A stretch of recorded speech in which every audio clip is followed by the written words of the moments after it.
მე და ჩემი ბავშვობის მეგობარი. რამას კემულარი. ვიქნებოდი ასე 14-15 წლის. ერთხელ დანის გადასახვალზე ჩვენ სახთან მოვდიოდი და ფული 3 კაპიკიც არ ქონდა ჯიბეში რომ ტრამვაიში სამშტარიყავით. და ფიქრობდი ეხლა ერთი კარგად გვაქეიფა. ვიფიქრეთ და უცბად ჩამოიარეს ბატებმა. ერთი 4-5 ბატი იყო. რამაზიმ შემომთავაზა ვარიანტი. მოდი ეს ბატები დავიჭირო, წავიყვანოთ და გავყიდოთ, ფულს მოგცემენ. ნუ ჩემზე ერთი წლით უფროსი იყო რამაზი და მეოთხე არის კი ბატონო. როგორ დავიჭიროთ ახლა ბატები ნელად დადიან მაინც ასე თუ ისე. გამოვეკიდეთ, მაგრამ ფრთები რომ გაშალეს რამის გაფრინდნენ რა. ძლივღაც დავეწია. მაგრამ ამ დაჭერასაც ჰქონდა ულამაზესი, ესე იგი რამაზიმ კაი პრიჯოკი გააკეთა, აიწია, გადახტა და მეც დამოვაიღებენ და უცბად 2 ბატი დავიჭირეთ ხელში. დავიჭირეთ უკვე ბატები ხელში გვაქვს, უკვე ფიქრობთ კეიფზე, სად ვიკეიფოთ. მოვდივართ ამ ბატებით ჩამოვიართ ერთ ბაზარში, დეზერტირების ბაზარში. კაცი შვილმა არ შემოქმედა. ქათმებში გავიართ, არა კაცო, რის ბატი რა ბატიო. შევთავაზა, აი, იაფად მოგცემთ, არა.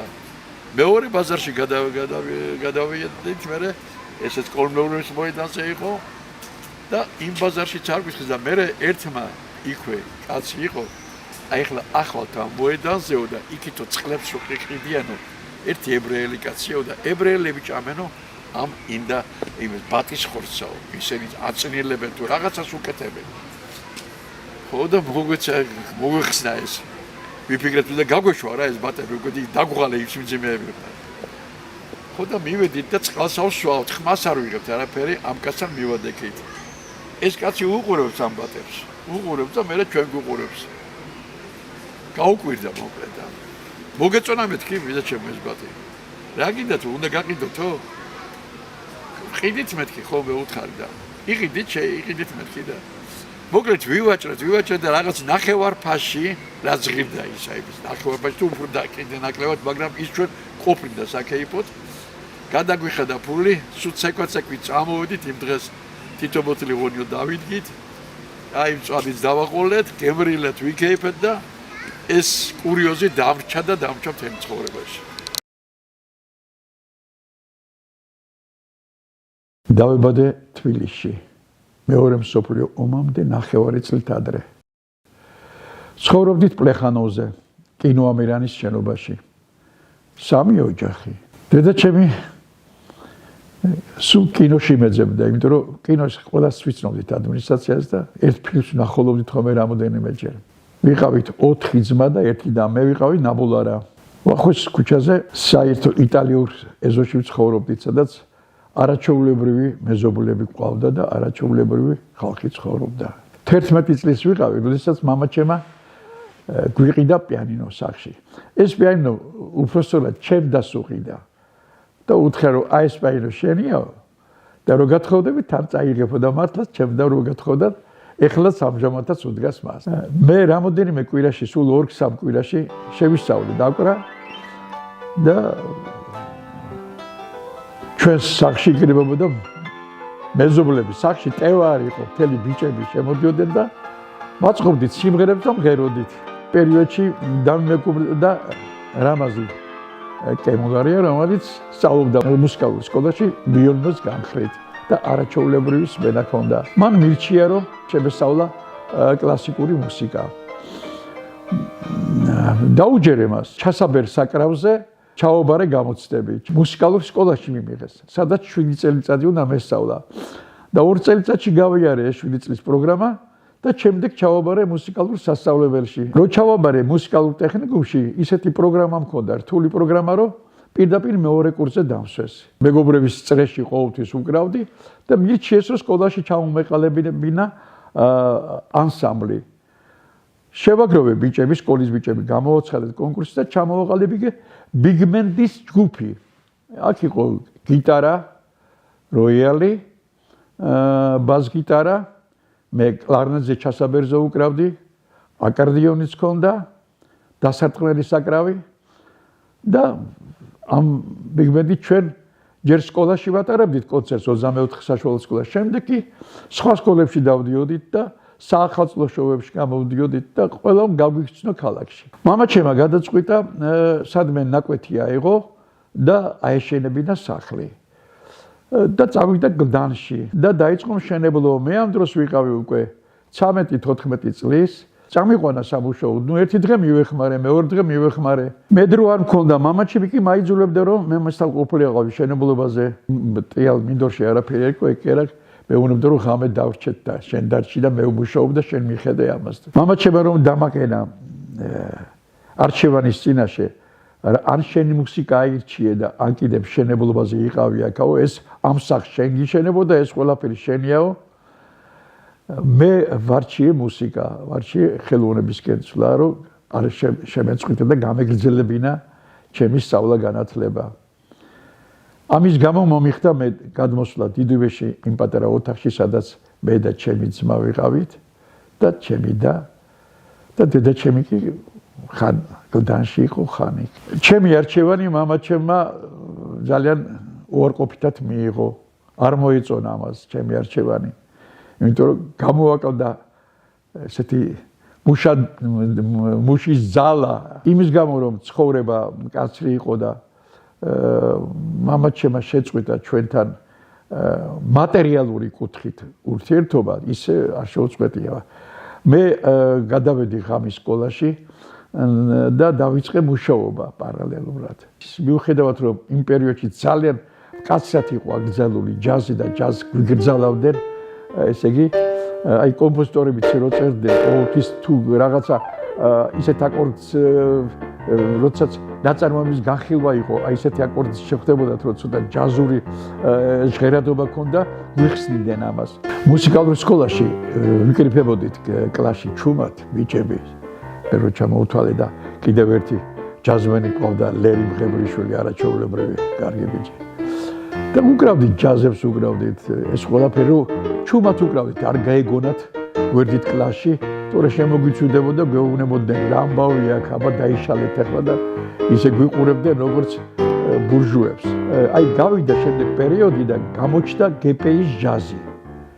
და აი გპ-ის ჯაზი გამოსცა, ჩვენც ავიწყვიტეთ უკვე და უკვე, მაგრამ კომპოზიტორთა კავშირში, კომპოზიტორებთან და აი მაგალითად ჩავენ ზაშვილთან მომიმეტანა რაღაცა საესტრადო კუთხის ისე იმ წუთში ნოტებს გადმოგიგდებდა და ესე იგი ტექსტსაც და ლექსსაც კი ყურადღებას აქცევდნენ. ამერიკელებიც კლასიკური მუსიკას უკრავდნენ, ჩაიკოვსკიზე, ვან კლიბერნმა მსოფლიოში პირველი ადგილი აიღო. მაგრამ ეს იმას ანიშნავს, რომ ისინი ჯაზს არ უკრავდნენ. პარალელურად ვითარდებოდა კლასიკას და ჯაზის. და ჩვენ არა, ჩვენ ჯაზს სასტიკად გვიგზავნებდნენ. გამოცხადდა კონკურსი სახელმწიფო ანსამბლი აყალიბებდა ხალხურ საკრავთა ორკესტრს. მივედი შევიტანე განცხადება და გავედი ამ კონკურსში. ამ კონკურსში გავიმარჯვე სალამურზე მიმიღეს, პირველ სალამურზე სოლისტად. ჩემი შემოქმედება გავაგრძელე ორკესტრში. ორკესტრის ხელმძღვანელი იყო კირილე ვაშაკიძე. არაჩვეულებრივად თავდადებული კაცი ამ საკრავების მისი გამომგონებელი მისი, მაგრამ ესე იგი თუ შენ რაღაცას გააკეთებდი და ეთყოდი რომ აი ეს აკორდი კი არა, აი მეორე აკორდი შევიტანო და ამ ადგილას, რა თქმა უნდა ეს ჯობდა. იმ წუთში აი ესე გიყურებდა, გაგითვალისწინებდა ეს რომ ხმამაღლა რო უთხარ და მე ჩუმად გავიდოდა ერთი კვირა და ისევ იმ აკორდს შეიტანა. ნუ ძალიან არ უყვარდა რომ ვინმეს რაღაცა გამოიჩინა.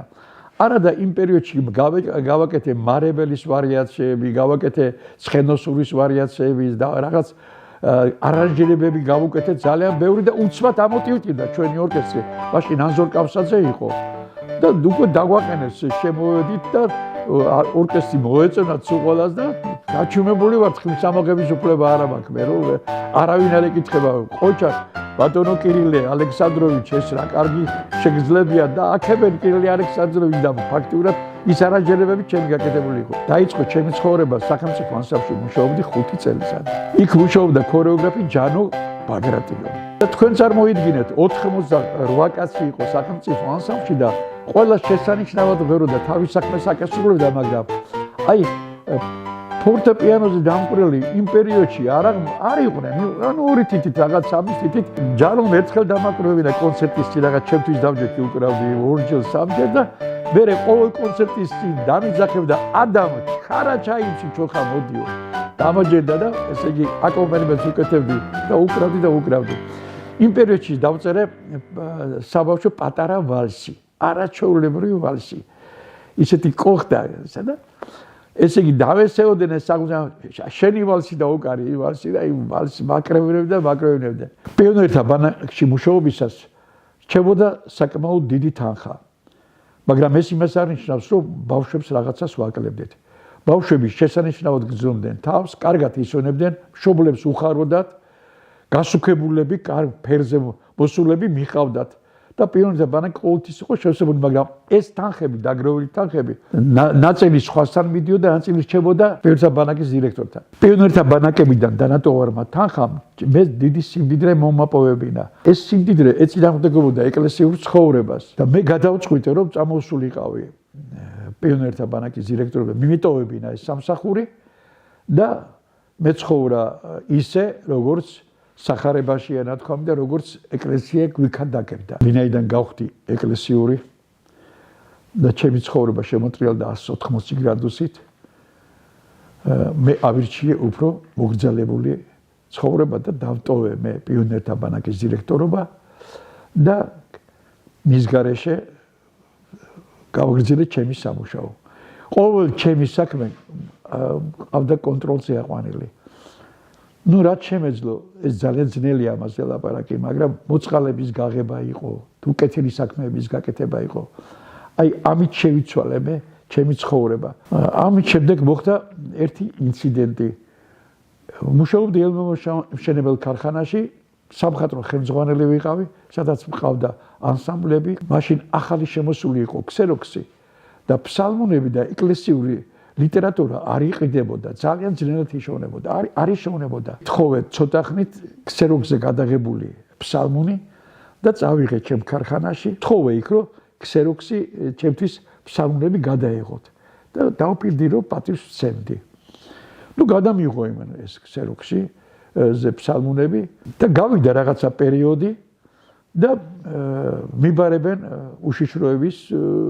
უშიშროების კაბინეტში ესე იგი კგბ-ში. მე გამიკვირდა, იმიტომ რომ ცხოვრებაში არასოდეს არ ყოფილვარ, ალბათ შეეშალათ ვფიქრე და ნუ ეს მომცეს ფურცელი იქვე და იქიდან თანამშრომელმა ერთ-ერთი ქარხნის თანამშრომელმა მე შევიტყე რომ თურმე ის კგბ-ს გზავნილი იყო და ჩვენ ქარხანაში მუშაობდა და დანიშნულ დროს მივედი გამოვიდა ერთი ახალგაზრდა ამიყვანა მეხუთე სართულზე და მეხუთე სართულზე ამიყვანა ისეთი შესასვლელი იყო ჯერ რკინის ესეთი ბადე ქონდა რკინის კარებების გახსნე ერთი კარები შემიყვანა გავიარეთ ერთი 5 მეტრი გახსნა მეორე კარები შემიყვანა დაკეტა ეს წინა ისის დაკეტა მესამე მეოთხე მეხუთე ოთახში ეს რკინის კარები შემიყვანა ვიფიქრე მორჩა მკლავენ რა მეშველება რა დავაშავე ახლა ვფიქრობ რა დავაშავე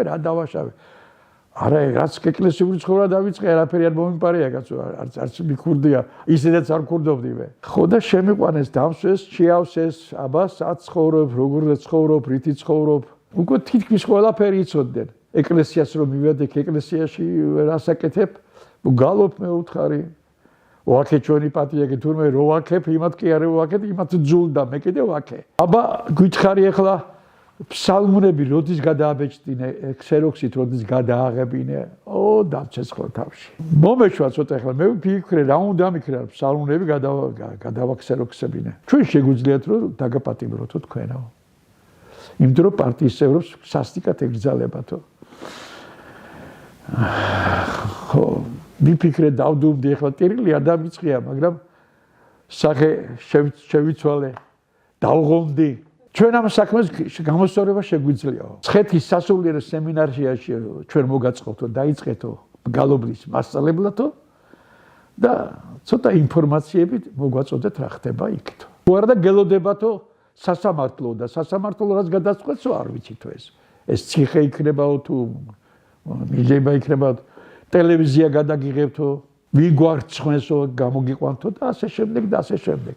მე უთხარი მე მაგისთვის არ მიფიქრია, მაგრამ აუცილებლად დავფიქრდები. მე მარტო ვერ გადავწყვიტა, ოჯახს უნდა დაველაპარაკო მეთქი. ხო და დაიჯერეს ეს ყველაფერი. 5 დღეში პასუხი შეგვატყობინებო. აუცილებლად მეთქი, ისე დიდი იმედები მივეცი. რა თქმა უნდა, სულ ბატონობით ველაპარაკებოდ. ნუ ძამოსვლის ხელი ჩამორთი და იმათაც ბატონო ჯემალ, აბა თქვენი იმედი გვაქვს. ჩვენთან ვითარამშრომლებთ. შემდეგ რაც კი დაგჭირდებათ, ნოტების დაბეჭდა, დაწინაურება, თუ დაგჭირდებათ, მუსიკალური სკოლის, მუსიკალური ტექნიკუმის დირექტორობა, კონსერვატორიის პედაგოგობა, ყველაფერი ჩვენზე იყოს. ჩამოვედი იქიდან ეს კარებების გაღების ისა ახლა ერთი ფეხი გამოვადგი თუ არ და ქვევი ჩამოვედი ამოვისუნთქე. სულ სხვადასხვა უკვე გავთავისუფლდი. ნუ რა თქმა უნდა, იმის შემდეგ მე იქით აღარც გამიხედია, აღარც დამირეკია. მაგრამ რომ მithვალთვალებდნენ ელმომშენებელ ქარხანაში მაგას გრძნობდი. მე იმ წუთში დავწერე პარტიზაზე განცხადება. ელმომშენებელის ქარხნის დირექტორი ზურაბ ჩივაძე ჩემს ვაში ხშირად იყო. ზურაბ-ჩივაძე შევარნაძეს მარჯვენა ხელი იყო და შევარნაძე ყოველ ორ შაბათს ელმომშენებელ ქარხანაში პარტიულ კრებას ატარებდა და ესწრებოდა ხოლმე. პარტიაში რომ განცხადება დავწერა, მოვიდა ზურაბ ჩივაძე, ჯემალ გენაცვალე ეს რა მიქენიო დამიბარა რაიკოვის პირველ დიევანმაო, წაიღოსო განცხადება. არა მე უთხარი ეკლესიაში რომ დავდივარ ბატონო არ შეიძლება ესა მე უთხარი ღვთის წინაშე არ იქნება გამართლა არაო წამოიღე მომხსნიანო წამოიღე მოკლედ მეც შევჯექი რო იტყვია ჯორზე და თქვი არა ბატონო ზურაბ რაც არ უნდა მოხდეს როგორც განსდა გეწყირო ჩემზე სამსახურიდანაც რომ გამიშვათ მე უთხარი პარტიიდან და წამოვიდე მეთქი 20 წელიწადი ვიყავი 20 წელი ვიყავი და ეხლა მიდიხარ როგაცო წამოვიდი პარტიიდან მე მოხდა 9 აპრილი და ნუ 9 აპრილის შემდეგ კიდევ არეულობას ემატებოდა 77 წლის შემდეგ ეკლესიური ცხოვრებით ცხოვრობდი პარალელურად ცხოვრობ სპორტიულად დავდივარ აუზზე ყოველდღე ვცურავ 1 კილომეტრს ჯანსაღი ცხოვრება გამოიხატება არა იმით რომ დროულად ჭამს, სვამ და თქვათ ვარჯიშობ, არა, ჯანსაღი ცხოვრებით, ხალხთან დამოკიდებულებით, ოჯახთან დამოკიდებულებით, ჩემს შვილებთან დამოკიდებულებით, მეზობლებთან, მეგობრებთან, ნათესავებთან. ყველას მინდა რომ იცხოვროს ჯანსაღი ცხოვრებით, ყველა მინდა რომ გახდეს ეკლესიური, ყველა მინდა რომ დაიკვიდროს სასუფეველი და ცხონების გზაზე იაროს. არა და სხვა ცხოვრება ჩვენ ვერ გადაგვარჩენს. აი ამ ჯანსაღი ცხოვრებით მოვედი დღეს ვარ 91 წლის და მადლობა უფალს და მადლობა ღმერთს ყველაფრისათვის